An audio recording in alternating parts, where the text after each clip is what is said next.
The winter of 2013 was bad news all over for wildlife, but in Staffordshire, the barn owls had a particularly hard time.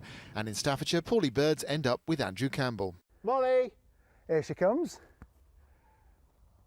Oh, that's fantastic. And there's about 276 owl species in the world, but the barn owls just top the lot, I think. Now, Molly was an abandoned pet, so she can never be released into the wild. But not all the birds that come here are going to stay. For the wild barn owls, it's about keeping them away from people as much as possible and letting them recover. So last year was a very busy year for us. The rehabilitation process in the sanctuary can be anything up to about 12 months, whether it's a broken leg or if it's a broken wing. In a tough winter, barn owls find it hard to hunt, and in 2013 many simply starved to death. Across much of the country, surveys showed it was the worst year for barn owl numbers on record. In Staffordshire, the population crashed to just 15 breeding pairs. So Helen, a barn owl box comes in a flat pack then? That's right, yeah. This is. But barn owl lovers have been fighting back. The Staffordshire Barn Owl Action Group have put up more than 400 barn owl boxes, although that does rather beg the question, why does live in a barn?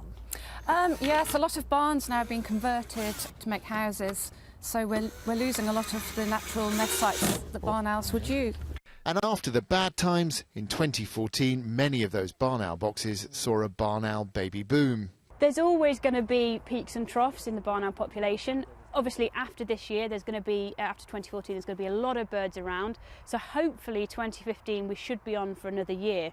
If field vole populations stay high, which hopefully it should do, then we could be on for a run of good years. Hopefully the weather holds out there.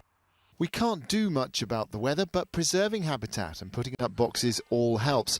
And so does the hard work of rehab centres like the Owl Experience near Stafford.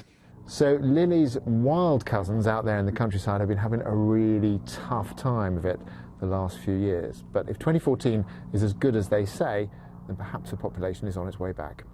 David Gregory Kumar, BBC News, Horton in Staffordshire.